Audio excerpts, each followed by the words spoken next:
As he said, disease-modifying drugs which are commonly used, the most common of course is methotrexate. However, what we see amongst family physicians is they use hydroxychloroquine probably more than they use methotrexate, possibly because they are not comfortable with methotrexate. Is it necessary for them to become more comfortable with it? Yes, absolutely. You see, hydroxychloroquine or chloroquine, as we used to use before, is a wonderful drug. You know, it's a good companion, if I can use that word.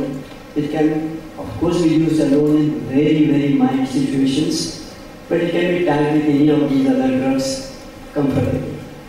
However, it is not a powerful drug that you should rely on to control the disease. Because when the disease is just growing, you must hit it hard. And if you want to do that, you need something more powerful than just hydroxychloroquine. So methotrexate is not all that bad drug, please. You see, when used in dosages the oncologists use, you are in a different world. But when used in homeopathic dosage that the rheumatologists use this drug, it really is not such a dangerous drug. Start with 7.5 to 10 milligram once a week. Look, see the patient for 3 to 4 weeks.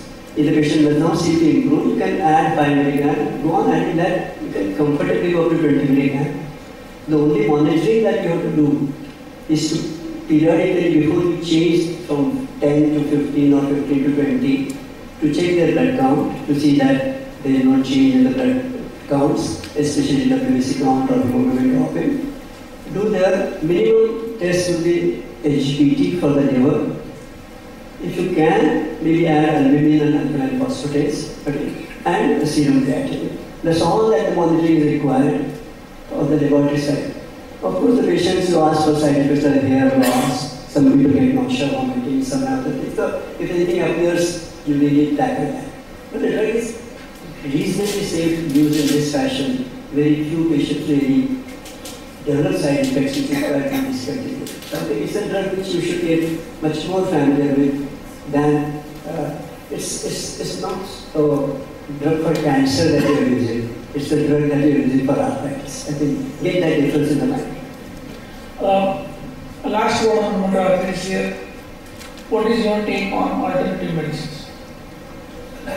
The last question, most of the time when we are, 2 or 3 statements I will make. I personally don't advise anybody any alternate treatment for the simple reason I am not trained in that. That's as simple a statement as I can make.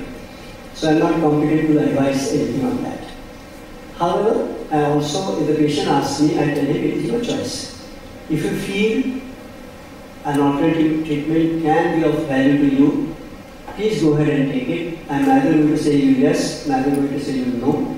But my advice is don't mix packets. Don't say half and half of this and that doesn't make one. That has to be remembered. Either give a full chance to any package you believe is likely to be helpful to you. If it doesn't work, you can always change. There is nothing wrong in that. But whether he should use it or not is the patient's choice. We have a lot of... But he asked me, I said, of course, I would like to use allopathic reference slides, but that's my choice. Still, for the tactful answers, sir, there are many homeopaths and Ayurvedic doctors here. No, nothing against it. That is quite I do believe that some patients do benefit like that. There is no question. But who benefits is a part which has not been well studied. And if Sarah has encouraged, my appeal to you is please conduct well planned trials of Ayurvedic medicines, the way allopathic medicines are tried, and define which patients, how much, why of Ayurvedic medicine can be used. Nothing against that, please. It's only because we do not have definite evidence which is scientifically evidence-based that we say, I do not know. We do not say, I don't think I could not work. We are saying, I don't know, that's why I do not have it. So please do that. You will do a lot of good, not only to Ayurveda, but to your patients.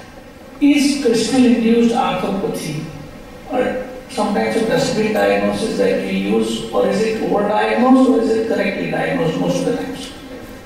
It depends on who is making the diagnosis. I'll explain that.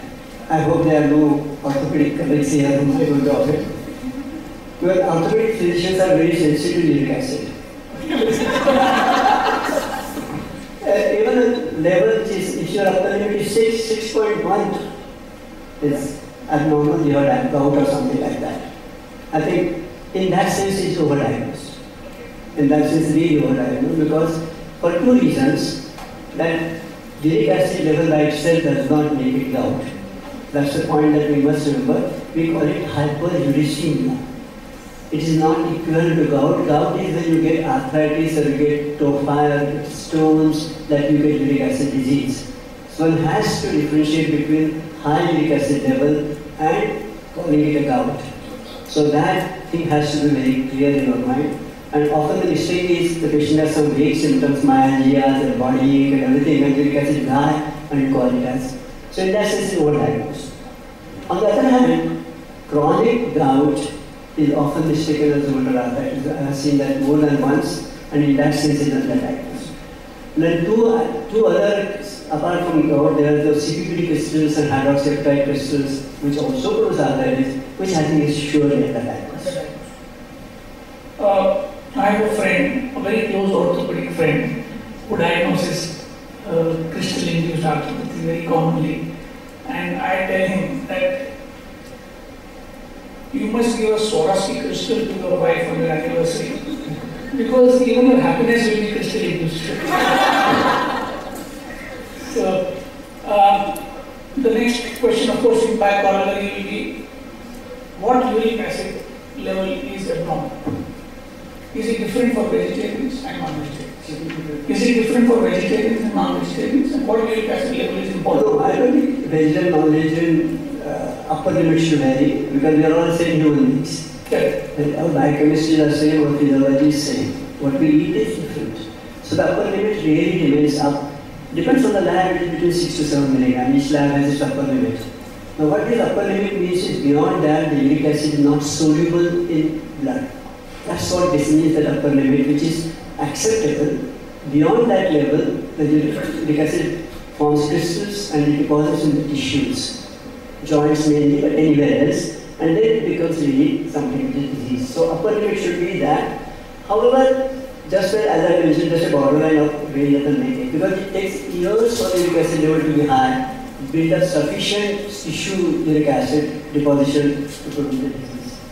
But at the same time, a patient can present with a classic grade 2 podagra kind of picture and a normal uric acid. No, that's a different situation.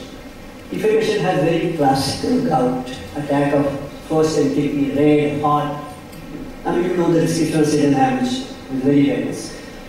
And due to the uric acid is normal, please do not exclude the diagnosis of gout, because in an acute inflammation, the natural steroid cortisol which is produced by the body lowers the uric acid level. And in fact, you might get uric acid which is normal. So if you really believe that the patient had a uric acid or gout, repeat that test after 15 days or 3 weeks of control of attack, and then you find it. Therapeutics about this acute attack. As you know, an acute attack of gout we usually treat with either anti-inflammatory drugs or colchicine, that is gout meal. What is your choice of drug and how should we administer? Yeah. Previously we used to use colchicine. Surely we used to use colchicine a lot. Over the period of time, colchicine has possibly fallen back a little in the way for the simple reason that the dose required is about 5 to 6 milligram in 24 hours. That dose is very large. Most patients do not tolerate it. They either start having nausea or vomiting. You really stop the treatment. However, lately there has been a little modification in thinking that instead of using such a large dose, restrict about 2 to 3 milligram every day. You might take more than, instead of 24 hours, you may take 2 days or 3 days to about that time. So the patient might suffer a little longer, obviously, but you will not get the side effects. If you still want to use colchicine, maybe this is the alternative that you can adopt. The other drugs which are really the NSAIDs. I think NSAIDs are possibly far more common used by us at least, and we give them, please remember they require a larger dose. Say if you are going to give indomethacin, 150 to 200 milligram on the first day. Indomethacin. Yeah. That's our first choice. But you can use any NSAIDs. You have to really use the large dose. Indomethacin which comes in 25 milligram, which I normally use 25 milligram PDS, should be actually 50 PDS. Yes. And it should be 50 milligrams 3 times or even 200 milligrams for the first 24 to 48 hours till the dose arthritis is controlled. Then you taper it off over the next 7 to 10 days.